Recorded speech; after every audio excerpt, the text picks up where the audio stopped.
Imagine you've just inherited the throne to a massive, thriving empire. The treasury is overflowing, the borders are secure, and your capital city is a marvel of the ancient world. Your only job now is to make sure it doesn't all fall apart.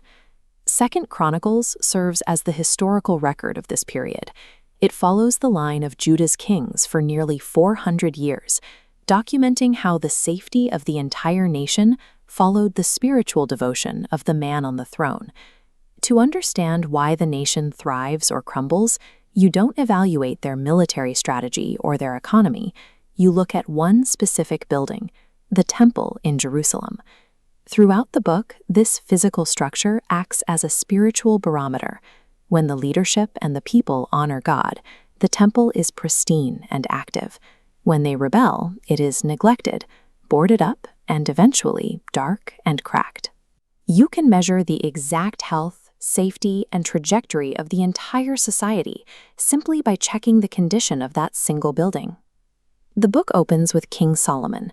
Under his rule, the empire enjoys staggering wealth and absolute peace.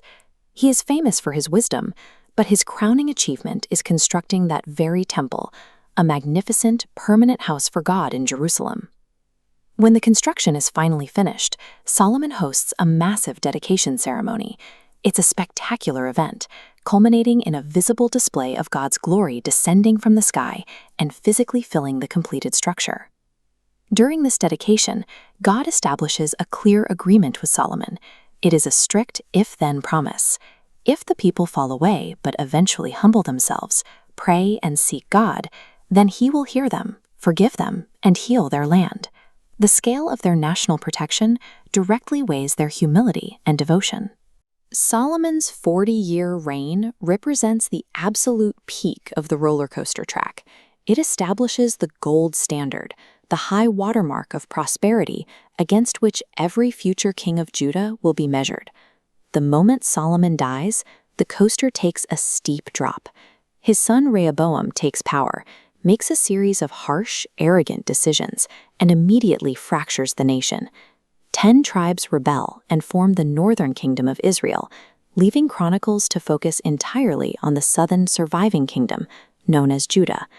For nearly 400 years, the descendants of King David inherit the throne in Jerusalem, one after another. The nation's trajectory wasn't a steady decline, it was a chaotic zigzag. Rehoboam plunges them into idolatry, Asa brings them up, Athaliah drags them down. Reformers like Hezekiah and Josiah led revivals, restoring worship and bringing bursts of peace. Josiah's massive reform was sparked by a literal discovery.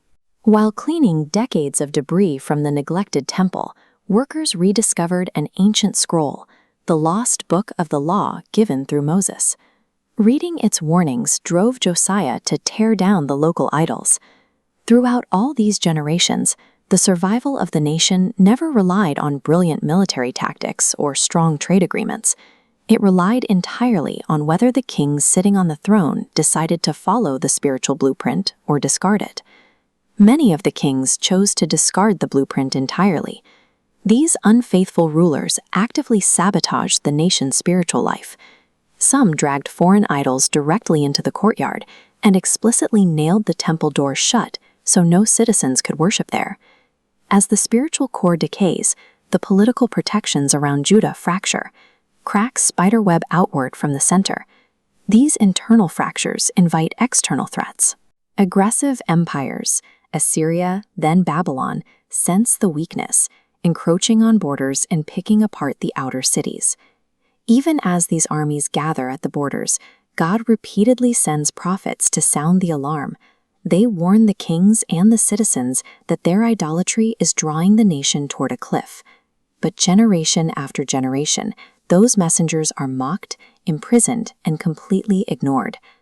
When a society actively hollows out its own spiritual and moral center, it doesn't even need an overwhelming enemy to fall. It inevitably invites its own collapse from the outside. Finally, the ride hits rock bottom.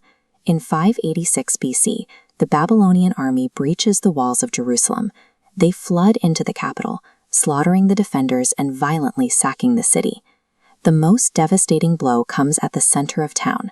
The beautiful golden temple Solomon built 4 centuries earlier is looted, set on fire, and completely leveled. The nation's barometer finally collapses into ash. Look at this carved relief. It shows exactly what happened next. The surviving citizens are rounded up, stripped of their homeland, and marched out into a grueling 70-year captivity in Babylon. This is a bleak, devastating end, but it is the unavoidable final consequence of generations of continuous spiritual rebellion. The people abandoned the covenant, and the protection they once enjoyed was entirely removed. After 7 decades of exile, the unstoppable Babylonian Empire is suddenly overthrown by a new world power, King Cyrus of Persia. Almost immediately, Cyrus issues a stunning royal decree.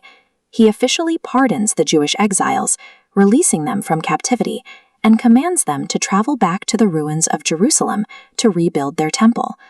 This decree meant that 70 years later, the same families who witnessed the city fall were being funded to go home. The covenant promises outlasted the kingdom's collapse. The records of 2 Chronicles show a nation facing the full weight of its choices, from golden prosperity to the ruins of exile.